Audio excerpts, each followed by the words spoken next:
You know, growing up relatively poor in Spanish Town to growing his personal asset base to more than 300 million Jamaican dollars. Wow. Andre Smith is here with me, and he's the founder of Flip and Floss. Yeah, so he's going to be teaching us. It's a young adults, but me want to learn too about early financial literacy. Some morning, Andre. Welcome to Smile. Thanks for having me. All right, so I said Flip and Floss. What is Flip and Floss? So Flip and Floss is actually an acronym that stands for Financial Literacy and Investor Program, and future leaders obtaining sufficient skills. And the reason why I chose those acronyms is because I wanted to start a conversation within our community about financial literacy. So I took words that were negative and turned them into something positive to initiate those conversations around money and generational wealth. So our objectives, our mandate is really to transform the way people think about money, especially within the Black communities, because I realize how important generational wealth is. Absolutely. And so that's what we're trying to do. And one of the things I keep seeing and hearing is for, as you said, for Black people, definitely, I see a lot of these celebrities and them on television, and they come into wealth, but they never keep it. Right. And when they lose it, they say it's because we didn't know how to manage wealth and what to do with wealth. How important is it for our young people to understand finances and to be financially literate, even if you don't have a dollar? Right, right.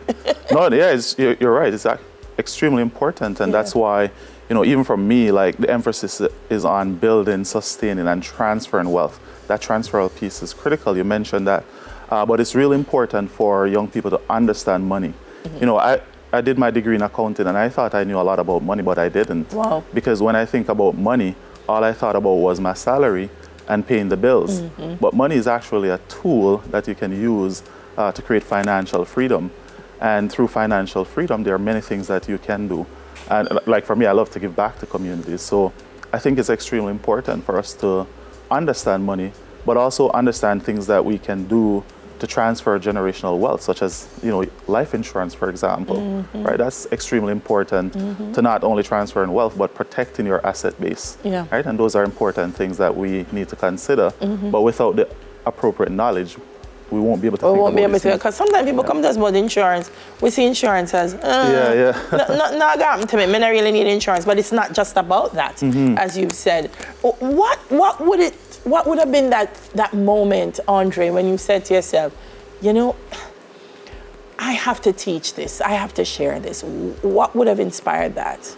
Yeah, there's actually that moment. So I was actually volunteering at the Jamaica Canadian Association in Toronto.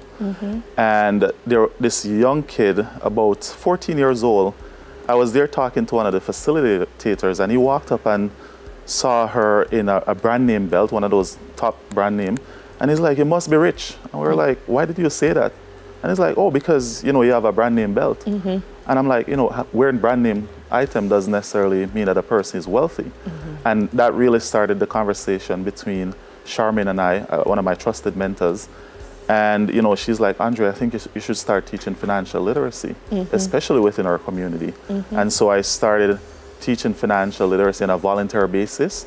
And that's when I got the recognition from CBC Toronto for the work that I was doing around financial literacy. Wow. And from there, the rest is history. That's big recognition. Yes, definitely. It means you really are doing a lot of work, Andre. So do you engage Caribbean people or just young people in general in Canada, and how does it work? Yeah. Well, great question. So, you know, we had initially started in Canada, but the demand continues to grow. So, for example, I just completed a financial literacy tour in Jamaica. So I went to about 7 schools, and the reception has been amazing. Yeah, man. Barbados, I've been in contact with a couple teachers there. So we're entering Barbados to do financial literacy. So we started out doing workshops and one-on-one coaching sessions with people. But of course, as the market changes, we've ventured into an edtech space. So now we are designing the first edtech company in Canada, to my knowledge, that uses animated storytelling courses a virtual currency and a simulated environment to teach kids about financial literacy. So they'll be able to log into this platform. It's almost like a virtual world. Right. And you're making decisions as you would as an adult, and you're learning about these important decisions and the consequences of making bad money decisions. Yeah. So that's where we are now. And you know, we've landed on children because of the feedback that we've been getting from, you know, teachers, parents, and you know, other community stakeholders that, you know, we wish we knew this as a kid. Yeah, man, it's right? a habit you have to cultivate it at From a very early. young age. It is one of the I think one of the things that is most misleading about financial literacy, and I kind of alluded, is that you have to have money to even want to be financially literate. Like you say to people, what about so and so? And they say, I don't have money. Some of them might think about that. Right. Do you have to have money to start? Absolutely. Nope. You know, I started investing. It was actually my white coworker taught me about investing, and my very first investment was about 90 Canadian dollars. And what inspired me about his story was that, you know, his kids, their university and everything was already paid for, and they were just like 4 and 5, I believe, at the time. And so that I found really interesting. But the other thing that I've come to realize is, you know, our mindset around debt, for example. We've always been consumers of debt, like day-to-day expenses, but we've never been trained or taught how to leverage good debt to build generational wealth. And so that's the core of my strategy. And so that is what I've used, because I don't grow up in money.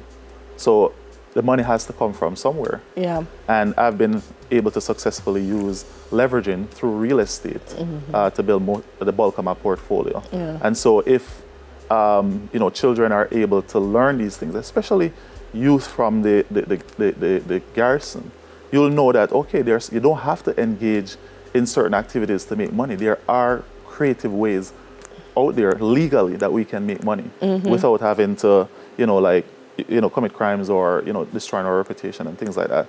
And so that's been the core of my strategy, but it's also been the core of the strategy that I've been using to help young people to get into real estate. Yeah. I like it, and I like that the Jamaican children are embracing it. As I say, it's a habit, and we have to learn it. Before you go, there's one thing you have to say to people who are watching about financial literacy. Yeah. Maybe one major mistake we always make, something we need to know. What would that be? I think the one that I see that's most common is around risk. I think we have this mindset that, oh, we don't want to take on risk, or this is too risky, so I'm not going to invest.